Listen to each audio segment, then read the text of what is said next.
Welcome to the Old Capital Real Estate Investing Podcast with Michael Becker and Paul Peebles. During this program, you will hear interviews with real-life successful investors who will share their stories and provide useful advice on how to acquire, finance, and operate apartment complexes. Now, here they are, Michael Becker and Paul Peebles. Welcome to the Old Capital Real Estate Investing Podcast. I'm your host, Paul Peebles, National Underwriter for Old Capital.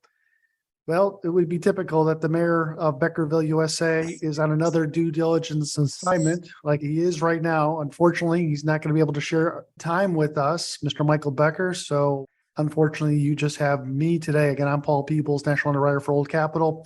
And I'm going to go right to our interview today with Pratima and Bhuvan Sharma. Pratima and Bhuvan Sharma, and they tell a great story. They came out of the high technology business a number of years ago, and now they own millions and millions of dollars of real estate. And they'll kind of share what their story is and how they did it, and perhaps you could do it in the future. And so, guys, welcome to the podcast. We certainly do appreciate you coming on. Thank you, Paul. Thank you very much, Paul. Good morning.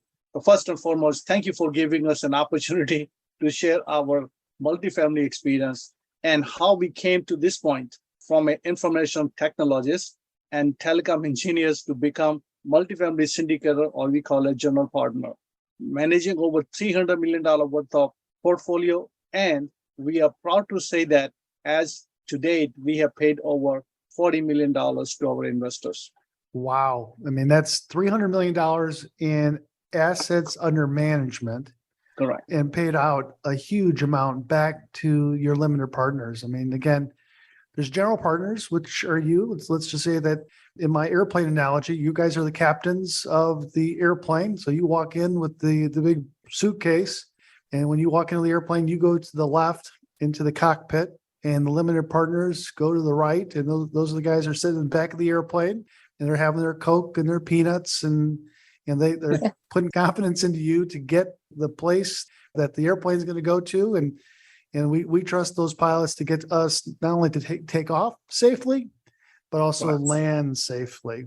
So a great kind of overview. Let's kind of just talk a little bit about what you said. You got into multifamily from the high technology world. And Pratima, can you brag a little bit about yourself, about what your history is and what you did? Absolutely, Paul. We both have, come from the IT side. I specifically was an engineer in the telecommunication research and development arena, managed team across the globe, South Korea, Japan, China, India, you name it. Then Bhuvan also in his auditing role and compliance traveled the world, Russia and Romania, China, you name it. We were both climbing up the ladder in our corporate world and spending, 60, 70 hours a week, had basically no time left, and putting all our time to the companies that we were working for.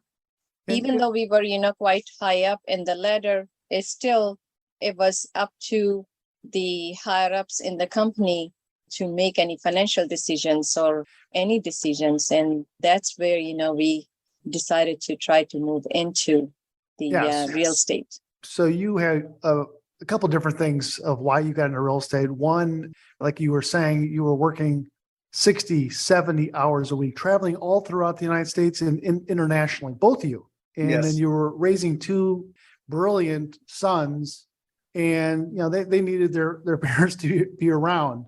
So that was, challenging for the family, that you guys were all around the world, and the boys kind of needed for you guys to be close to home. And you wanted to be close to home. You wanted to sleep in your bed every night. Absolutely. But one of the other things is that, you worked for these big corporations, and all of a sudden in the high technology business, you invested in the company that you worked for. You had 401ks. You invested into their stock program, and at one period of time, they were going up hugely. And then all of a sudden, that technology was out of favor, and that company kind of fell apart. And tell me what type of an impact that had on you financially. And when did the lights, turn on and then you're saying like, I got to do something else for passive income? Oh boy, those were the scary times, when your decisions go wrong, not because of any fault of yours, but the market changes, the industry changes. And, like you mentioned, everybody was investing into stocks and everything was going up and up. The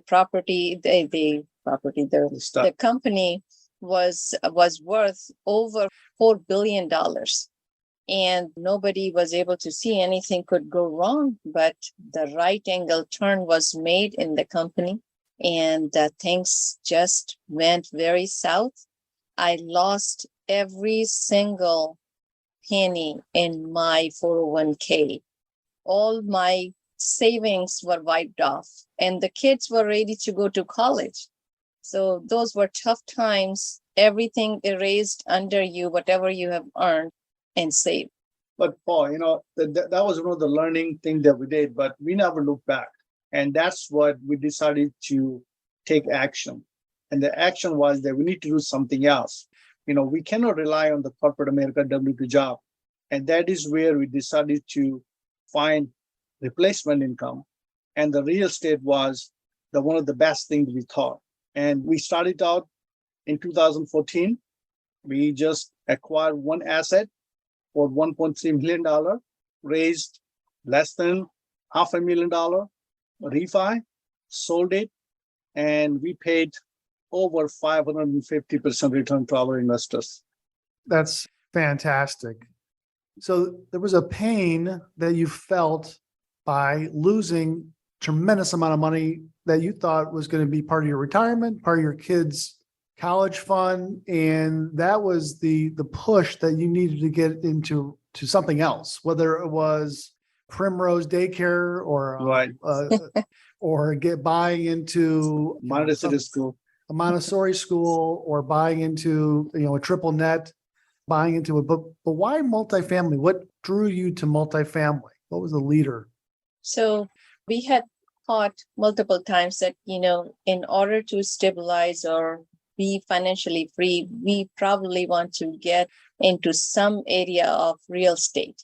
So first we started looking into buying, multiple houses, and we did the survey, the way we were traveling and the amount of time needed by our work and the amount of time needed by our boys. Just going after multiple houses was not a good option for us. So we started looking into duplexes and fourplexes, and soon enough, we found out that that's also going to require a lot of our time. We even looked into condominiums. We were almost ready to buy 20 condominiums, and we had joined a local club. And through our training, we found out that will, again, not be a very good investment. So following those tracks and learning about real estate more and more, we ended up at multifamily. And, one day we met a mentor at a local coffee shop who, we discussed our plan of, how to come out of corporate jobs and how to get more into multifamily to stabilize our financial and have more freedom in our life and decision making and all. And that mentor met with us and drew a 5-year plan on a Starbucks napkin. And that plan had that we should buy our first multifamily, a smaller size, which we did, a 55-unit property, and then stabilize it, continue to buy the next one and stabilize it. In 3 to 4 years, one of us would come out of W-2 job and be a full-time real estate professional. And then in year 4 and 5, the second one of us would come out. And we followed that to the heart and did exactly that. Actually, we beat that plan by 1 year. Bhuvan came out of his W-2 job after 3.5 years, and I did about 4.5 years. And you must be wondering who that mentor was. It was none other than Paul Peebles. of old capital. Well, thank you for bringing that story up. That's a great story. We don't do that. We're not really mentors, we're lenders, but we kind of give people directions of what they should be following. And I saw an opportunity with the Sharmas to kind of give them just some guidance about what was going on. This business is a team sport, and you need your help from your lenders. You need your help from your attorneys, not only the attorneys that are building your contracts for the real estate purchase sale agreements. You need the attorneys that build your SEC compliant loan documents so you can raise money.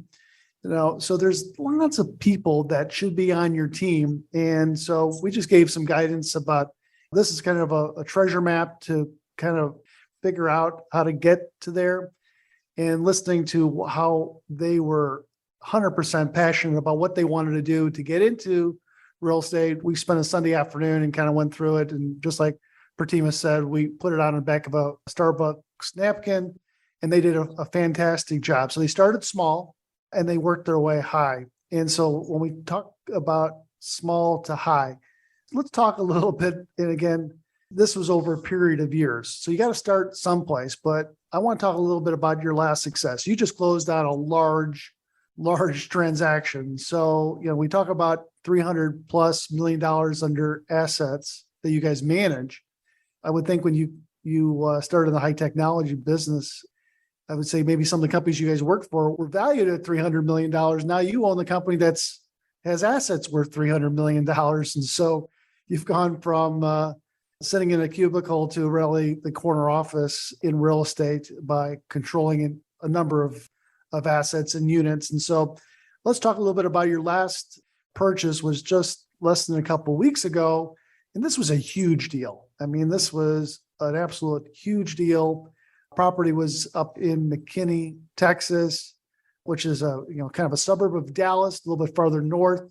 This is a huge growth area, just right next door to Frisco. And you may have heard great words of wisdom from a lot of people that are from Frisco, that's high technology, almost like the mini Silicon Valley area for companies. And let's talk a little bit about Axiom 121. That's how many units was that property? 286 doors. So 286. So you moved, your first deal was how many doors? And this one was 286.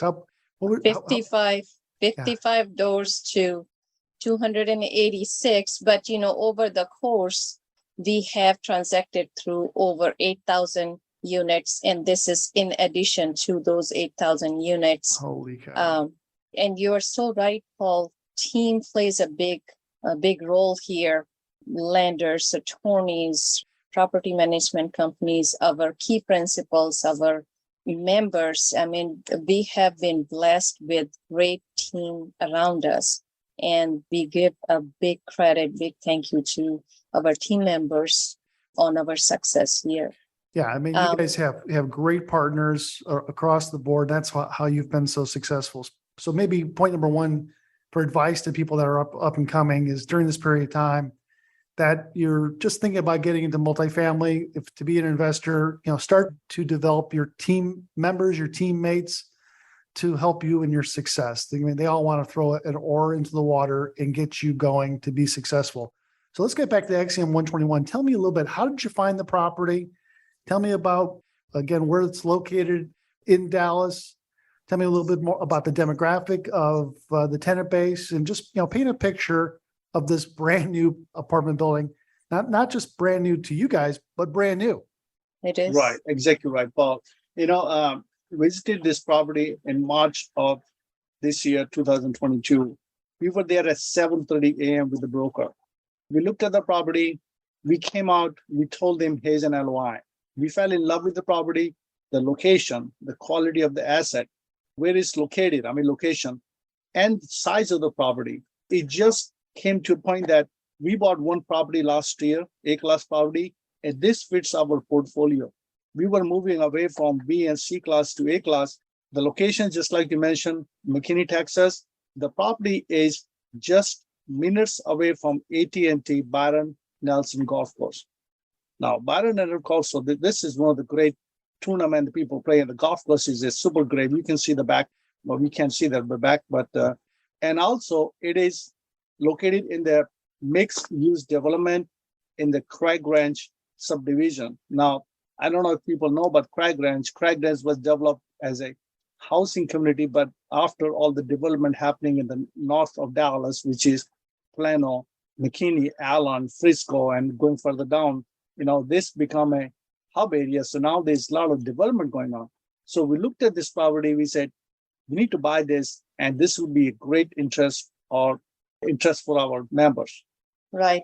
It has been, quite tough to find a good deal these days. And we are thankful that we found this deal and it worked great for our members and us. Talking a little bit about the Craig Ranch area, it provides the suburban live, work, and play, a 2,200-acre master plan community where over 5,000 employees live. It provides the suburban walkability, 85,000 square feet of entertainment district that includes new restaurants like the Elwood Chop House and Wine a Little. It has music pavilion, Serendipity Labs, which is a multi-level co-working and flex office space. Accessibility to, high growth corridor here, and a 9 million square foot of Class A office space is under development. And just to mention the rent growth, 18% rent growth is projected for this year. Yeah, 18%. I mean, the bottom line, it is a fantastic area. It's again, what Pratima says, it's a live, work, and play area next to in the Craig Ranch market, which is a high-end, high-income demographic of the area. There's a beautiful Byron Nelson golf course there, PGA, but it's really off of one of the busiest highways in Texas on 121. So it has unbelievable visibility and view from anybody that's driving down 121. That's maybe a 5-lane each way highway. And so everybody says, if you want to get any place, you got to be next to a highway. And so the Sharmas decided that, this property with its ingress, egress to get on and off the highway, to get people at any place, was a great opportunity. So you saw the opportunity, you thought it would probably be good for your investors. And so you went to purchase sale agreement, and that the market was in a flux at that period of time going into March and April and May. You guys went under contract for X amount, and we won't tell you what they paid for, but it was a big price, no doubt about that. But working with the Sharmas, boy, they, on behalf of their limited partners, their investors in the deal, they were able to negotiate a retrade. They don't do this often, but they saw the market, kind of having an issue. So they took advantage of pushing it back to the seller that this is our new price that we want to pay. And the seller said, okay. So it worked out great. Yeah, on behalf of their buyers and their investors, they were able to get a discount off their original sales price. So that was great.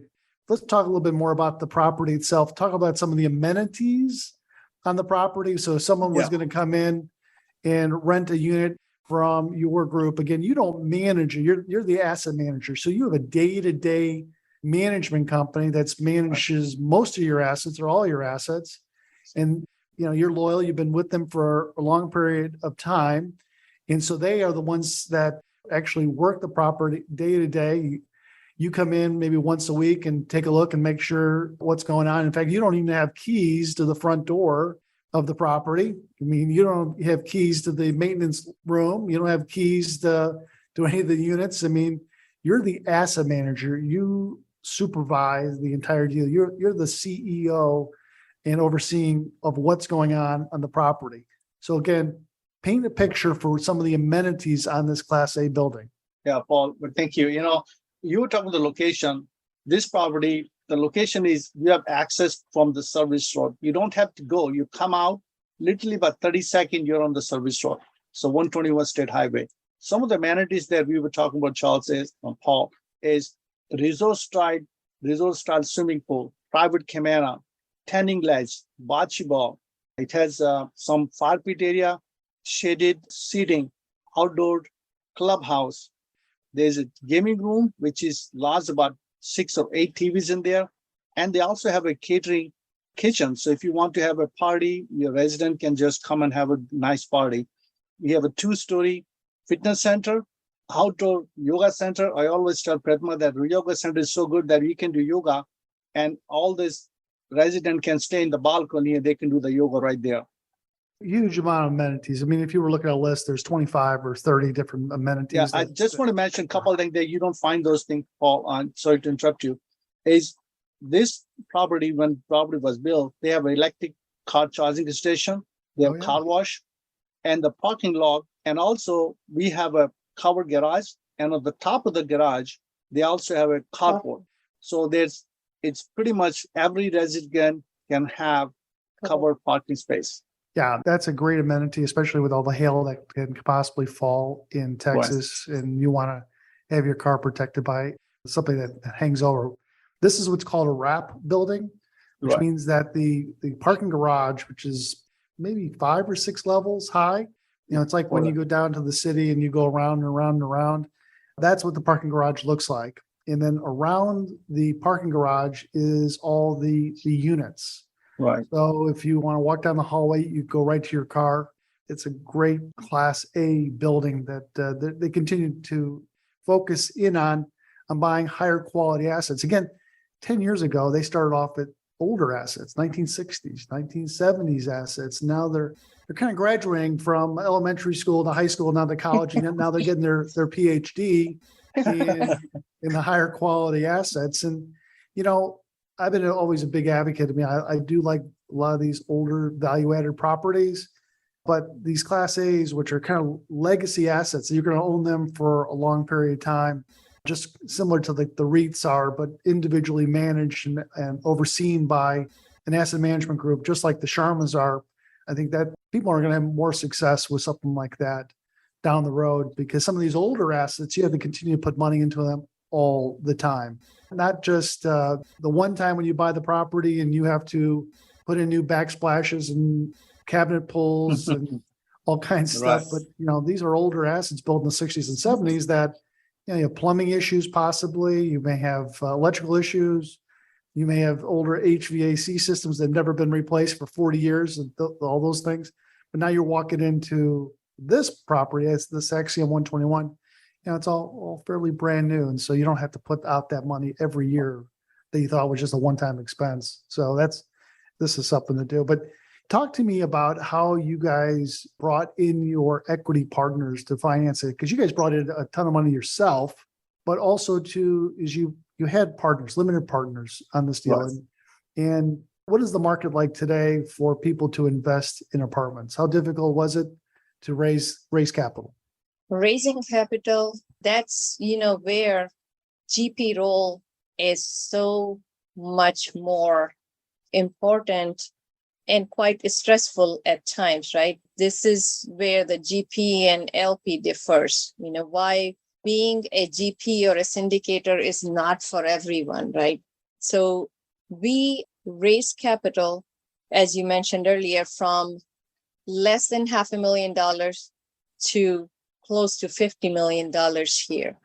Our members who have stayed with us since day one have seen the work that we put in and the type of returns which result due to that.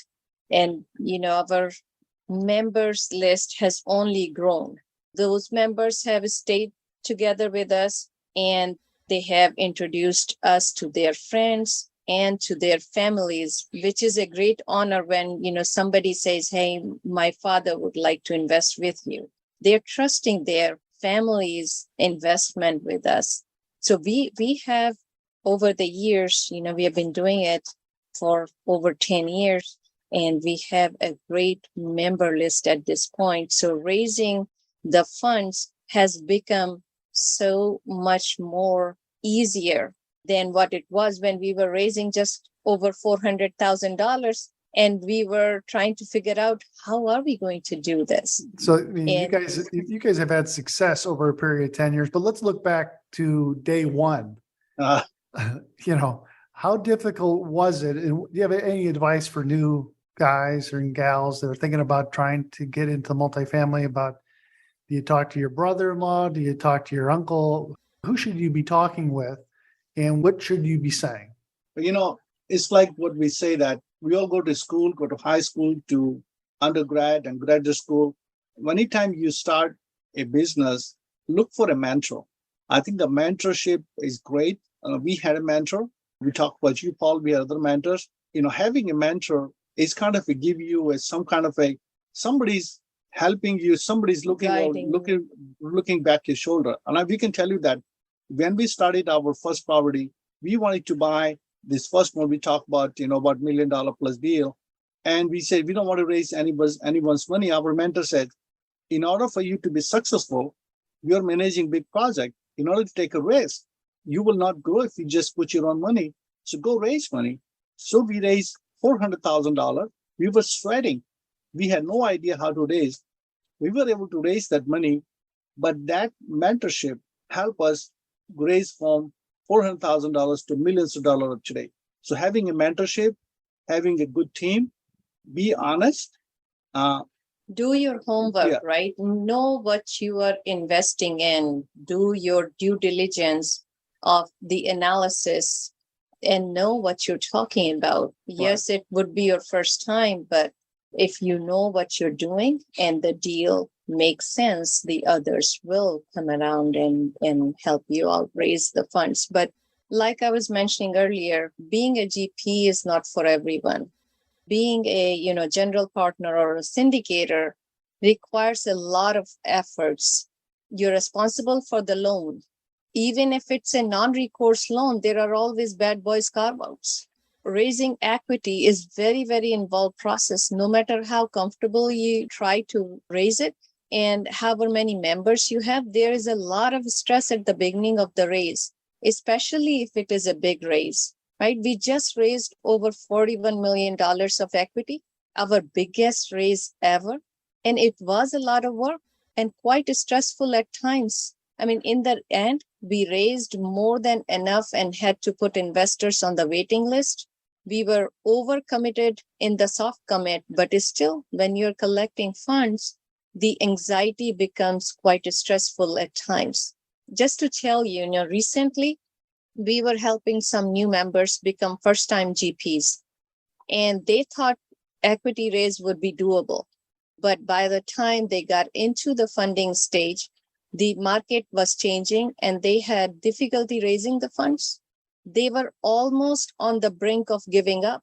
They thought it was better to lose the hard money than to go any further with raising the funds. How much hard money were they potentially going to lose? $500,000. $500,000. It was that stressful for them. I mean, it does get very tough if you're a first-time GP. In this case, we helped them out and they collected all the funds before closing. So it was all good. But the pressure, I'm telling you, is $500,000, they were ready to give up. Crazy. Being a GP, there are, deals that's why if it's a big raise, we see often around us that a lot of GPs are partnering together to raise the funds because they can't raise the funds alone. For Bhuvan and I, we have been blessed in that arena that, we have built a great members community around us. And then we are the only partners together, because getting into partnerships in the long run may not work out, which creates another issue for themselves as well as the members, right, at that point. And another thing which is quite time consuming and stressful for the GPs is to asset manage. If you're doing it the right way, you have to do it very efficiently and ensure that all projected returns are met or you beat them. Doing a good asset management is a very involved process. Work with the staff and the property management company, take care of the rehab items, adding amenities and services to take the property revenue to the next level, and many more daily responsibilities. Reporting to the lenders on a monthly basis, reporting to the city inspections, reporting to the members on a monthly basis, calculate how much to distribute and how much reserve to keep. work with the staff to hold the property events and ensure to build a better community for the residents. Working with the CPAs and tax advisors to provide K-1s on time and, file all the taxes. Watch the market at the same time and follow the economic data to continue to manage the asset and make the right decisions. Look for the next asset. All these things and many more, leave very little time on your schedule. One other thing that's stressing about being a GP is if some reason you fall short on the cash flow, touch wood that we didn't have to do it. We have to do cash call. You have to call KPs. You have to call everyone. So being a GP or a syndicator is definitely a great way to increase your network and cash flow. However, as you mentioned, it does comes with some caveat. So everybody wants to be GP. We have LPs. They've been with us from day one. The only thing they're doing is they give us some money. They sit back and relax, have homes at the beach, enjoying their life, and they talk to us. Yeah, having a LP role is the best role we feel. You have no loan responsibility, no bad boys carve-outs after you. What is bad boy carve-outs? I've heard you say that a couple of times. What does that mean to you? So when you are guaranteeing a loan, if you're not able to make the debt payment, or you are not able to meet some of the lender requirements for the debt service coverage ratio, they tell you usually it is like 1.25%. If you fall below that, then the lender can come and take over. So some of those things, it's your equity or, personal finances that lender can take control. As a GP, as a syndicator, you are under that carve out versus an LP. They're putting a knife on your neck, even though it's a non-recourse loan. You're a background check. They're going to go through the whole 9 yards of background check. We don't get to know. Yeah, it's crazy. A lot of these loans are recourse loans and some of them are non-recourse loans, but they can remain non-recourse if you don't violate some of these covenants that are built into loan documents themselves. And violation of covenants would be like if you had an insurance claim and let's say the insurance claim was for 400 or 4 million or whatever that number was, and that money that you think should go to you to fix it, it needs to go to the lender. But if you put it in your pocket and not the lender's pocket, that's a violation. You're being a bad boy or a bad girl. You cannot make the mortgage payments on the property, and then you're having some internal problems. But you want to keep the deal, but you feel that if you file for bankruptcy, it'll forestall a foreclosure, and it prevents the lender to taking over the property and curing the issues, saying jettisoning you as the sponsor and having the lender come in and take it. So if you do that, that's being a bad boy or bad girl. So there's about 7 or 8 different things that are on there, including not putting financial statements together on a quarterly basis, not putting chemicals under the property that are being stored, or not keeping the property up in good shape or condition. And you're a bad boy or girl, and so the general partners are responsible for that, not so much the limited partners in the back of the airplane, so to speak. So it can be stressful. It's not for everybody, as Bhuvan and Pratima have said. Stress does certain things to certain people. With Pratima, it has made her more beautiful in the last 10 years. And for Bhuvan, when I first met him, he had a full head of hair, and now he looks like Daddy Warbucks from Annie. So I'm still beautiful. He's probably as rich as Daddy Warbucks now, but he looks great too. So I'm just kidding with him, but it is. We are rich. We are rich as can be. The rich is that we have some great team members. That makes us rich. That's all it is. And you've bought back your life. You guys were working 70 hours a week, traveling all over the country, not seeing your boys, and now you probably are only working 45 hours or 50 hours a week. So you bought back 20 plus hours per person a week, and spending some time for family meals. And the boys have moved back into the area. They went, they're brilliant guys. So went to Johns Hopkins and went to all these high great schools. I'm not going to say Pratima's a Tiger mom, but she's pretty much a Tiger mom. But so the family is, they all work together. They see, they see the vision that the parents have put together. And what I like about this story, it's the kind of the first generation of immigrants coming in and being hugely successful. Pratima and I are about the same age. We're kind of from the same area. She moved from India to Chicago years and years ago, and she came in and was one of the only Indian kids in her class, and she never felt what snow felt like, or walked down the areas of Chicago with the wind and the cold and things like that. But she became hugely successful in high technology, and then she just transferred that success and the passion that she has into multifamily. And so, they're doing great.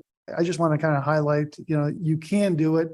You don't have to have this background. You don't have to have a family that's out of real estate. I mean, you just have to find good team members and mentors, like Bhuvan was saying, and that certainly works. And we're going to finish this off and put a little bow on this. But any other, whether it's a funny story or lessons that you've learned, anything that you would think that people just getting into multifamily would appreciate or relate to. Yeah, certainly. We can talk about if we have closed multiple properties. One of the things that we were buying one of the property, and we were ready to close the deal. We only had 7 days. It was Friday at 3:00 or 4:00. We got a call from our lender. Hey, by the way, you have an eminent domain at this property. They say, what the heck is eminent domain? We started looking, checking out at the dictionary everywhere, and called Paul, and we realized that eminent domain is basically when the city comes in, when your property is on a city highway or any borderline you have, corner property, sometimes they fall in eminent domain. The city have a say that they can take your property no matter what. Some land from you or whatever is there. So we said we have no idea. And you were never told by the seller. Exactly right. Seller never told us. So right before your closing, you get this call saying from the title company saying, you got an issue here. The city wants to take a portion of your land. And you're like, what? They wanted to build a barrier from the highway. Right. So it was so funny then. They just said, okay, I think you'll be fine, but you need to get a new survey because we're using the previous survey, the seller who gave it to us. It was less than certain time. So, and survey, we had to close by next Friday. We're talking about this Friday. If we hadn't closed the deal, it would have cost us over $400,000. I think it's $1 million, Paul, if you remember. It's very large money because we have to default the loan. We also were going to lose our down payment, which is earnest money. And so that is where you give team members. You got to have a good team. We had to get the survey done over the weekend, and next following 3 days to get the survey done. Survey has to be signed by the city official and the surveyor. We got it done. Paul came into play. Paul always call a 911 survey call. We were able to get the survey done over the weekend, guys. Yes, over the weekend. We paid $25,000 for the survey. Survey usually cost $3,000. That time about $3,000 to $5,000. Now it's very expensive nowadays. We were able to get the survey done. We were able to get the sign, the survey, city official. We were able to close the loan. But this is one of the things that you don't know what you can fall into it. And guess what? That $25,000 we were able to get out from the seller's pocket. So, it was stressful times, but we got it done. A week of stress, then ended successfully.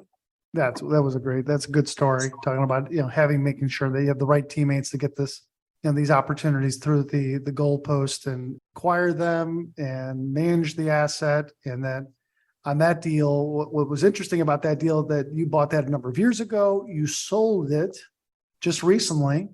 Mm-hmm. You gained a huge amount of money for your limited partners. Right.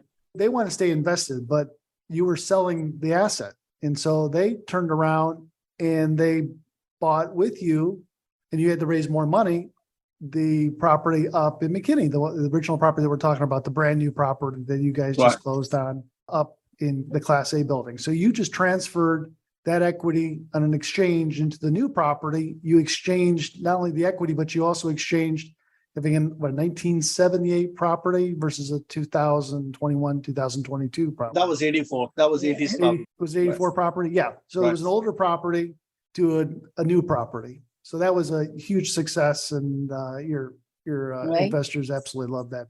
All We right. paid over 145% return plus the 100% of their initial equity on that deal. So over 245.